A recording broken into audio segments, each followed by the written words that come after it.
उपराष्ट्रपति चुनाव को लेकर भारतीय जनता पार्टी ने भी कमर कस ली है। भारतीय जनता पार्टी ने 6 और 7 सितंबर को अपने सभी सांसदों को दिल्ली में रहने का निर्देश दिया है। सूत्रों के मुताबिक खबर यह है कि भारतीय जनता पार्टी उपराष्ट्रपति चुनाव को लेकर संगठनात्मक और वो अपने सांसदों के साथ एक बड़ी बैठक करने जा रही है और इस बैठक के माध्यम से यह सुनिश्चित किया जाएगा कि किस रूप में किस तरीके से उपराष्ट्रपति चुनाव को लेकर मत करना है। इसके अलावा 9 सितंबर को उपराष्ट्रपति के मद्देनजर मतदान संसद भवन के भीतर होना है। उससे पहले भारतीय जनता पार्टी ने अपने सांसदों को सीधे तौर पर कहा कि 6 और 7 सितंबर को दिल्ली में रहें। हमारे सहयोगी जयराम यादव के साथ मोहित राज दुबे, न्यूज स्टेट, उत्तर प्रदेश, उत्तराखंड, दिल्ली। बिहार में एसआईआर के मुद्दे पर संसद से लेकर सड़क तक संग्राम है। इंडिया गठबंधन के नेता लगातार इस मुद्दे पर सदन के भीतर और सदन के बाहर प्रदर्शन कर रहे हैं। आज सुबह संसद द्वार पर इंडिया गठबंधन के तमाम सांसदों ने जोरदार प्रदर्शन किया। इस प्रदर्शन में सोनिया गांधी, प्रियंका गांधी, मल्लिकार्जुन खड़गे, अखिलेश यादव सहित तमाम इंडिया गठबंधन के सांसद शामिल हुए। सफेद टी शर्ट पहनकर इंडिया गठबंधन ने आज प्रदर्शन किया और प्रदर्शन में सीधे तौर पर मांग की कि सरकार इस मुद्दे पर सदन के भीतर चर्चा करवाए। इस मुद्दे पर लगातार सदन के भीतर हंगामा बरपा हुआ है। कोई बीच का रास्ता निकलता हुआ नजर नहीं आ रहा है। भारतीय जनता पार्टी का सबसे बड़ा काम है साजिश करना, षड्यंत्र करना, और जब बुनियादी सवालों के जवाब उनके पास नहीं है तो चुनाव में किस तरीके से षड्यंत्र करें, चुनाव में कैसे हेराफेरी करें। अगर एसआईआर की बात थी तो ये 1 साल पहले भी लाई जा सकती थी, प्रदेश में समय भी मिल सकता था, लेकिन जानबूझ करके जब उन्हें पता है कि बिहार की जनता उनके खिलाफ है तो एसआईआर के बहाने ये बड़े पैमाने पर वोट काटना चाहते हैं। हमारे सहयोगी जयराम यादव के साथ मोहित राज दुबे, न्यूज स्टेट, दिल्ली। बिहार में एसआईआर करवाने के चुनाव आयोग के आदेश के खिलाफ दायर याचिकाओं को लेकर सुप्रीम कोर्ट में सुनवाई हुई। सुप्रीम कोर्ट में कपिल सिब्बल, अभिषेक मनु सिंघवी और तमाम बड़े वकीलों ने अपनी अपनी दलीलें रखी। इन दलीलों में सबसे ज़्यादा जोर इस बात पर था कि जो भी व्यक्ति इस पूरे मामले में अपनी आइडेंटिटी पेश करना चाहता है उसके लिए एक आधार दस्तावेज क्यों ना हो। हालांकि चुनाव आयोग ने इस पर अपनी असहमति जताई और बताया कि बहुत सी त्रुटियां जो हैं वो आधार कार्ड में होती हैं, जबकि जो पक्ष में अपनी बात रख रहे थे जो तमाम वकील, उन्होंने कहा कि हर जगह आधार जब प्रयोग होता है तो फिर यहाँ क्यों नहीं। इसके अलावा योगेंद्र यादव ने यहाँ कोर्ट में ऐसे व्यक्तियों को पेश कर दिया जिनका नाम मृत की लिस्ट में एसआईआर में कहा गया। दावा यह किया गया कि वो शख्स जो मर चुके हैं एसआईआर के मुताबिक वो जिंदा हैं और इस वक्त कोर्ट में हैं। कोर्ट ने इस पूरे मामले को देखा, लेकिन जो वकील पेश हुए थे चुनाव आयोग की तरफ से, उन्होंने इसे कोरा ड्रामा करार दिया। अब इस मामले की अगली सुनवाई 13 अगस्त को भी जारी रहेगी। वीडियो जर्नलिस्ट संजय शर्मा के साथ मोहित बख्शी, न्यूज स्टेट। नेता प्रतिपक्ष माता प्रसाद पांडे ने आज विधानसभा सत्र के दौरान विधानसभा में ये मामला बहुत पुरजोर तरीके से उठाया, जिसमें उन्होंने कहा कि फतेहपुर में जिस तरह से धार्मिक संगठनों के द्वारा, हिंदू संगठनों के द्वारा एक मकबरे पर कब्जा किया गया, एक मकबरे में तोड़फोड़ की गई, इससे उत्तर प्रदेश का माहौल खराब हो रहा है। दरअसल कल फतेहपुर में बड़ा बवाल हुआ। हिंदू संगठनों ने एक मकबरे पर कब्जा करने की कोशिश की, वहां पर बाजारों में तोड़फोड़ की और इसके साथ ही भगवा झंडा लेकर बाकायदे मकबरे के ऊपर चढ़ गए। यही नहीं, मकबरे के दूसरी मंजिल पर भगवा झंडा भी फहरा दिया। बड़ी संख्या में आए हिंदू संगठनों को पुलिस ने रोकने की कोशिश की, लेकिन वो बैरिकेडिंग को तोड़ते हुए और पुलिस के साथ धक्का मुक्की करते हुए मकबरे में पहुंच गए, जिसके बाद पुलिस ने वहां पर हल्का बल प्रयोग किया और जो भी हिंदू संगठन के लोग थे उनको वहां से हटाने की कोशिश की गई। मौके की गंभीरता को देखते हुए बड़ी संख्या में पुलिस बल तैनात कर दिया गया था। आसपास के जनपदों की पुलिस को बुला लिया गया था। फिलहाल पुलिस ने इस मामले में मुकदमा पंजीकृत कर लिया और अब समाजवादी पार्टी इस मामले को सदन में पुरजोर तरीके से उठा रही है और सदन में घेरने की भारतीय जनता पार्टी को पूरी कोशिश की। नेता प्रतिपक्ष माता प्रसाद पांडे ने कहा कि उत्तर प्रदेश का माहौल खराब करने की कोशिश की जा रही है। सरकार को जब कार्रवाई करनी थी तो सरकार ने कार्रवाई नहीं की थी। एक उनका पार्टी का अध्यक्ष एक सप्ताह से घूम घूम कर कह रहा था 15 तारीख को हम लोग वहाँ कब्जा करेंगे, लोगों का आह्वान कर रहा था, तो उसके खिलाफ तो उन्होंने कार्रवाई नहीं की। अब जब सब बिगड़ गया तब इन्होंने कार्रवाई करने की ठानी और कार्रवाई के कि 10 आदमियों के नाम FIR कर दिया, 50 के नाम बिना नामजद किया। हम लोग पूछे कौन कौन लोग हैं, वो छिपाना चाहते थे। सरकार ये सदन चलाना नहीं चाहती। लखनऊ से उड़ेल सैफुल हसन के साथ निखिल शर्मा, न्यूज स्टेट उत्तर प्रदेश। आज विधानसभा सत्र के दौरान सत्र में बेसिक शिक्षा मंत्री संदीप सिंह ने स्कूलों के मर्जर के मुद्दे पर विपक्ष के विधायकों के सवालों का जवाब देना शुरू किया। इस दौरान उन्होंने कहा कि मर्जर की जो प्रक्रिया की जा रही है उसमें 50 से कम संख्या वाले स्कूलों को ही मर्ज किया जा रहा है। उससे पहले उन्होंने प्रेस कॉन्फ्रेंस करके सबको बता दिया था कि 50 से अधिक जिस स्कूल में बच्चे हैं वहां पर मर्जर नहीं किया जाएगा। इसके साथ ही कक्षा 1 से लेकर 5वीं तक के जो छात्र हैं उनके लिए बेहतर व्यवस्थाएं की जा रही हैं। हालांकि एडमिशन की उम्र में कोई कमी नहीं की जा रही। उन्होंने ये कहा कि जो शिक्षक और छात्र का अनुपात है वो भी बढ़ाने की कोशिश की जा रही है ताकि जो प्राथमिक विद्यालय हैं उनमें बच्चों को अच्छी शिक्षा मिल सके, गुणवत्ता वाली शिक्षा मिल सके। दरअसल कुछ दिनों पहले सरकार ने यह फैसला किया था कि जिन स्कूलों में संख्या छात्रों की 50 से कम है उनको आसपास के स्कूलों में मर्ज कर दिया जाएगा और उसका विरोध समाजवादी पार्टी ने किया। समाजवादी पार्टी ने पुरजोर तरीके से इस मुद्दे को उठाया और चलाया कि समाजवादी पार्टी चाहती है पाठशाला और भाजपा चाहती है मधुशाला। इस तरह के स्लोगन उन्होंने लगाए। यही नहीं, विधानसभा में इसको लेकर प्रदर्शन हुआ जिस पर आज बेसिक शिक्षा मंत्री ने जवाब देकर सभी को आंकड़े दिए। सरकार ने एक भी विद्यालय को बंद करने का निर्णय नहीं लिया है। कोई भी विद्यालय जो बेसिक शिक्षा विभाग के अंतर्गत परिषदीय विद्यालय है उसको बंद नहीं किया जाएगा और विद्यालय को जो यूडाइस कोड भी दिया जाता है वो यूडाइस कोड भी यथावत रहेगा और वो विद्यालय सुचारू रूप से जिस तरह से पहले बेसिक शिक्षा विभाग के अंतर्गत चल रहा था उसी तरह से चलता रहेगा। लखनऊ से उड़ेल सैफुल हसन के साथ निखिल शर्मा, न्यूज स्टेट उत्तर प्रदेश। सर्वोच्च न्यायालय के न्यायाधीश अरविंद कुमार, मद्रास हाईकोर्ट के चीफ जस्टिस MM श्रीवास्तव और कर्नाटक हाईकोर्ट के सीनियर एडवोकेट PV आचार्यों की 3 सदस्यीय कमेटी कैश एट होम की जांच करेगी। दरअसल यशवंत वर्मा यानी दिल्ली हाईकोर्ट के जज यशवंत वर्मा के ऊपर महाअभियोग चलाया जाना है। इस महाअभियोग को देखते हुए लोकसभा के स्पीकर ओम बिरला ने ही इन तीनों सदस्यों की उच्च स्तरीय जांच कमेटी का गठन किया है और इस रिपोर्ट के आधार पर ही आगे महाअभियोग की कार्यवाही बढ़ाई जाएगी। लोकसभा के 146 सांसदों ने रिटर्न में लिख के दिया था कि जस्टिस यशवंत वर्मा के खिलाफ महाअभियोग चलाया जाना चाहिए, जिसे लेकर के ओम बिरला ने 3 सदस्यों की कमेटी का गठन किया है, जिसमें एक हाईकोर्ट के चीफ जस्टिस, दूसरे हाईकोर्ट के सीनियर एडवोकेट और तीसरे सुप्रीम कोर्ट के जस्टिस शामिल है और इन्हीं की सिफारिशों के आधार पर कैश एट होम के ऊपर महाअभियोग के ऊपर सुनवाई होगी। पुराने वाहन के मालिकों को दिल्ली NCR में सुप्रीम कोर्ट से मिली है बड़ी राहत।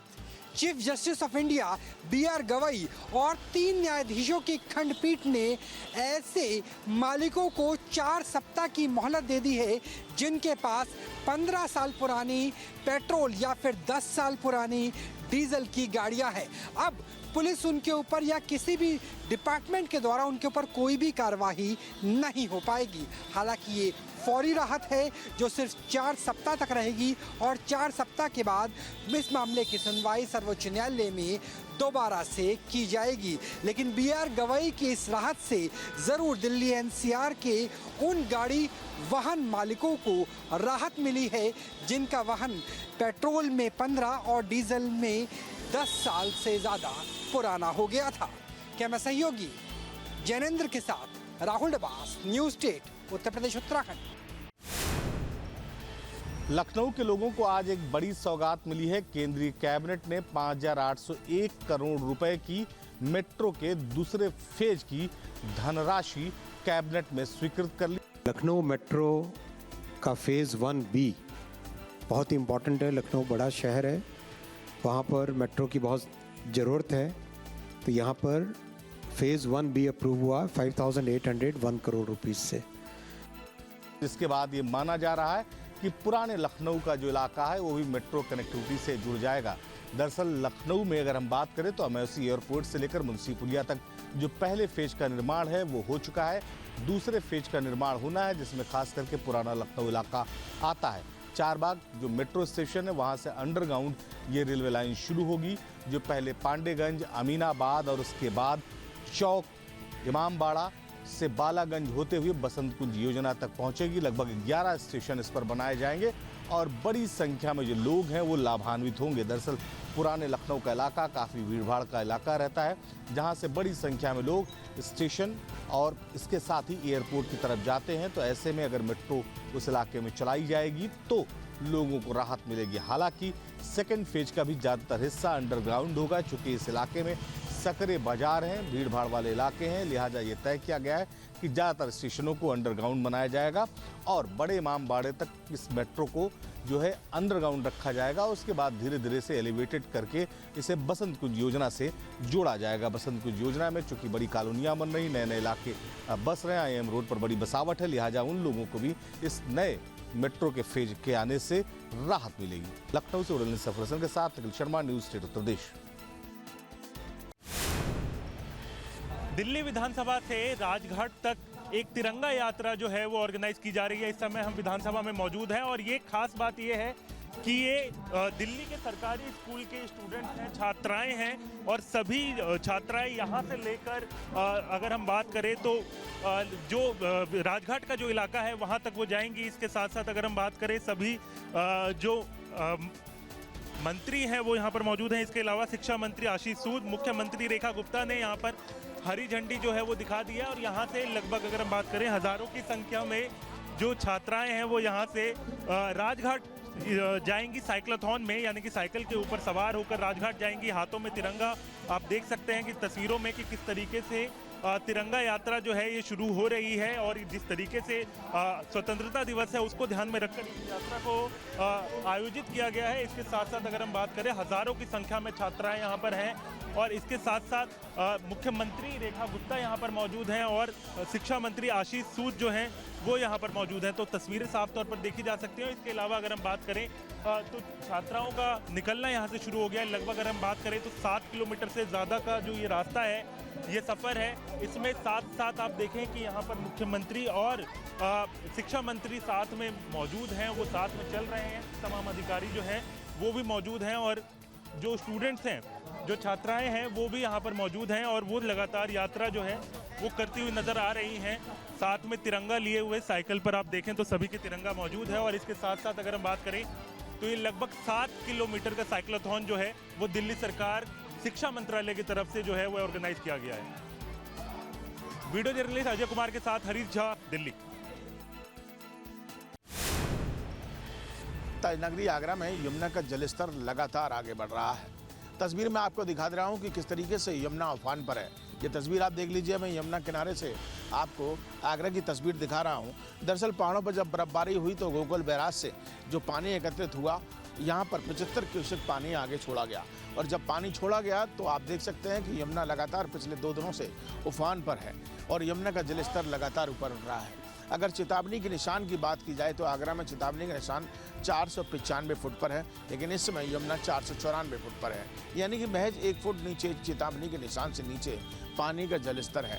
और आप देख सकते हैं तस्वीरों में कि आसपास के जितने भी मोनूमेंट हैं, ये सामने आप देख लीजिए, बेबी ताज कहा जाता है, मदौला इसको कहा जाता है, नीचे से आधी ज़मीन इसकी डूब चुकी है और बस कुछ ही दीवार आपको दिखाई दे रही होगी। और उसके बाद अगर आसपास के क्षेत्र की बात की जाए जहाँ रिहायशी इलाका है, वहाँ पर भी आप देख सकते हैं कि जो सड़कें हैं जो अंदर गांव की तरफ प्रवेश करती हैं, वहाँ पर भी आपको जलस्तर उठता हुआ दिखाई दे रहा है।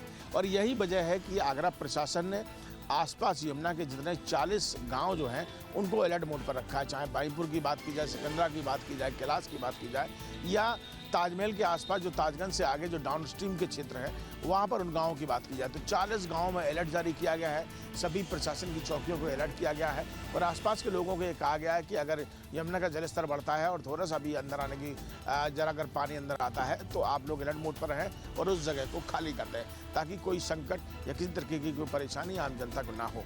हालांकि प्रशासन अलर्ट मोड पर है लेकिन जलस्तर लगातार बढ़ रहा है जो आगरा के लोगों के लिए एक परेशानी का सबब भी आगे चलकर बन सकता है।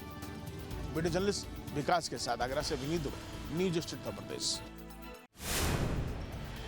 उत्तराखंड में मौसम का कहर लगातार बरसता हुआ नजर आ रहा है क्योंकि अभी भी मौसम विभाग की तरफ से चेतावनी जारी की गई है और 7 जिलों के अंदर ऑरेंज अलर्ट जारी किया गया है। और इसके साथ ही देखिएगा कि जो धरातली में आपदा आई थी उसके बाद से जो रेस्क्यू अभियान है वो लगातार जारी है, लेकिन कहीं ना कहीं मौसम उसमें बाधा बनता हुआ नजर आ रहा है क्योंकि लगातार मौसम खराब होने के कारण जो रेस्क्यू अभियान है वो रुकता हुआ नजर आ रहा है क्योंकि जो हेली सेवा है वो मौसम खराब होने के कारण नहीं चल पा रही है और जिसके कारण रेस्क्यू अभियान में भी बाधा आती हुई नजर आ रही है। और वहीं देखिएगा कि लगातार जो मौसम विभाग की तरफ से चेतावनी जारी की गई है उसको देखते हुए सुरक्षा की दृष्टि से आज कई जिलों के अंदर जो स्कूल की छुट्टी है वो की गई थी क्योंकि पौड़ी की बात करें, रुद्रप्रयाग की बात करें या राजधानी देहरादून की बात करें, तमाम जिलों में कहीं ना कहीं स्कूलों की छुट्टी भी कर दी गई थी। लेकिन वही देखिएगा कि अभी भी मौसम विभाग की तरफ से साफ तौर पर कहा गया है कि आने वाले 24 घंटे कहीं ना कहीं उत्तराखंड पर भारी गुजर सकते हैं क्योंकि 7 जिलों के अंदर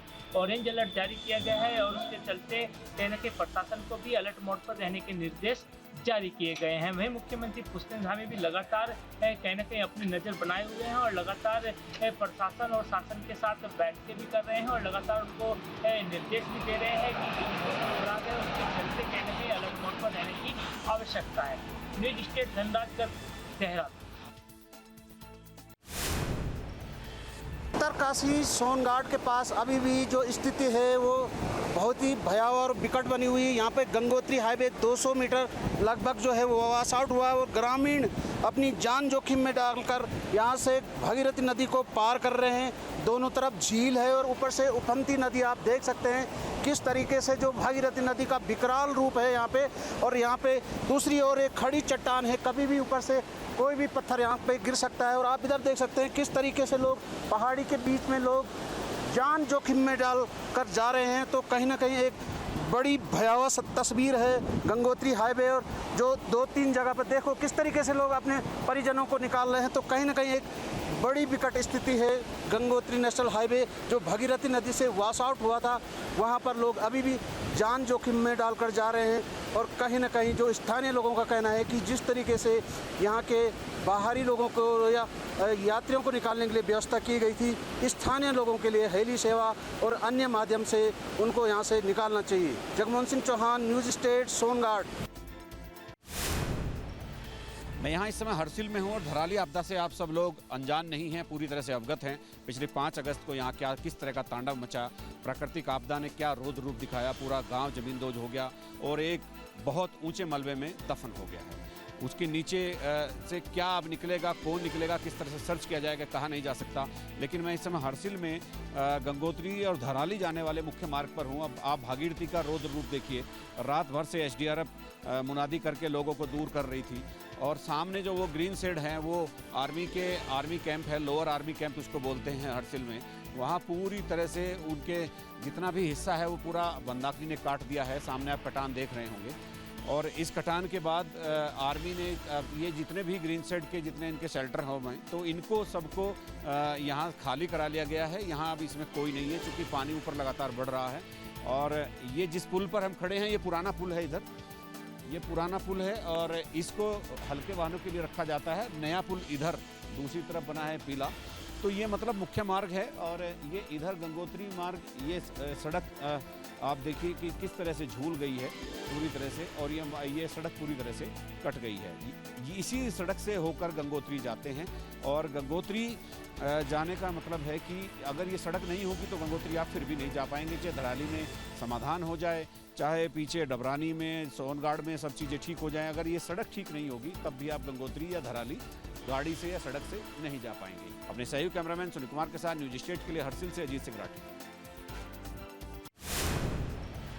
नागपुर से मध्य प्रदेश जाने वाले हाईवे पर दिल दहला देने वाला एक मामला सामने आया है। एक सड़क दुर्घटना में पत्नी की मौत के बाद पति मदद के लिए राहगीरों से गुहार लगाता रहा, लेकिन किसी ने सहायता नहीं की। संवेदनशीलता की इंतहा तब हुई जब युवक ने थक हार कर अपनी पत्नी के शव को मोटरसाइकिल पर बांधा और करीब 80 किलोमीटर दूर अपने गांव तक यूं ही ले गया। यह घटना न केवल इंसानियत पर सवाल खड़े करती है, बल्कि सरकारी तंत्र की लापरवाही को भी उजागर करती है। वीडियो जर्नलिस्ट कामेश के साथ विलास अटोले, न्यूज़ 10 उत्तर प्रदेश उत्तराखंड। रामपुर में बर्ड फ्लू दस्तक दे चुका है, वहीं प्रशासन में भी हड़कंप मचा हुआ है। प्रशासन पूरी तरीके से अलर्ट है। फिलहाल इस पोल्ट्री फार्म को, ये हमारे पीछे पोल्ट्री फार्म है, हम ग्राउंड जीरो पर है। ये पोल्ट्री फार्म है जहाँ पर अब तक लगभग 15,000 मुर्गियाँ जो है वो मर चुकी हैं। इस पोल्ट्री फार्म को पूरी तरीके से सील कर दिया गया है और इस पोल्ट्री फार्म को बंद कर दिया गया है। यहाँ की जो मुर्गियाँ हैं उनको प्रशासन कुलीन करने के लिए जा रहा है और यहाँ पर जो है वो पोल्ट्री फार्म से लगभग 1.5 से 2 किलोमीटर की दूरी पर एक बैरिकेड लगा दिया गया है। प्रशासन ने यहाँ पर पुलिस की ड्यूटी लगा दी है और यहाँ एक साइन बोर्ड लगा दिया है, लिखा है बर्ड फ्लू प्रभावित क्षेत्र आगमन निषेध है, आज्ञा से जिला प्रशासन रामपुर। यहाँ एक साइन बोर्ड लगा दिया गया है और ये लिख दिया गया है कि इस क्षेत्र के आसपास ना आए। पूरी तरीके से इस क्षेत्र को जो है वो निषेध कर दिया गया है। फिलहाल प्रशासन ने बर्ड फ्लू के लिए एक कंट्रोल रूम भी बना दिया है और एक अपना नंबर भी जारी कर दिया है। जिला अधिकारी ने इसको लेकर एक बैठक भी की है जिसमें दिशा निर्देश जारी किए हैं। रामपुर से न्यूज स्टेट के लिए दिवाकर गौड़। मुंबई से सटे पालघर के एक खूबसूरत गांव जलसार में इस वक्त हम मौजूद हैं, लेकिन इन दिनों इस गांव के लोग काफी डरे हुए हैं।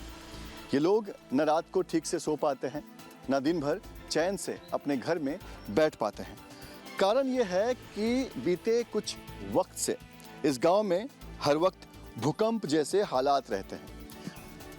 भूकंप जैसे हालात क्यों रहते हैं ये आपको हम बताएंगे, लेकिन भूकंप जैसी स्थिति के कारण कैसे यहाँ पर गांव के घर जो हैं वो नुकसान हो रहा है इन घरों को, ये मैं आपको दिखाता हूँ। ये देखिए, इस गांव के सबसे पहले घर पर आपको लेकर आया हूँ मैं और ये देखिए कैसे घर के यहाँ पर हालात बने हुए हैं। दीवारें जो हैं वो टूट रही है यहाँ पर और ये देखिए किस तरह से दीवारों पर बड़े बड़े, ये देखिए इस तरह से क्रैक्स बन गए हैं। और सिर्फ दीवारों पर ही नहीं, अगर आप नज़र डालेंगे तो नीचे का जो उनका ज़मीन है वहाँ पर भी आपको इस तरह से क्रैक्स दिखाई देंगे। यही कारण है कि गांव के लोग हर वक्त डरे सहमे रहते हैं कि कहीं कभी उनका घर जो है वो उन पर गिर न जाए। लिहाजा यहाँ के लोगों को अपने ही घर में रहने में, अपने ही घर में सोने में भी डर लगता है। ये देखिए किस तरह से इन दीवारों को देखिए कैसे यहाँ पर क्रैक्स आए हैं, बड़े छोटे हर साइज़ के क्रैक्स जो हैं वो मैं इन दीवारों पर देख पा रहा हूँ। ये देखिए बहुत बड़ा हिस्सा जो है वो झड़कर गिर चुका है और ये हालात बाहर से हम आपको दिखा रहे हैं, अंदर के हालात और भी ज़्यादा ख़राब हैं।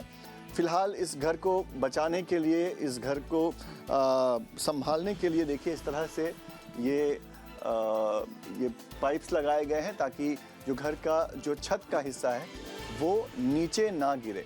यानी दीवारों से ज़्यादा अब ये जो पाइप्स लगे हैं इसके भरोसे ये घर टिका हुआ है।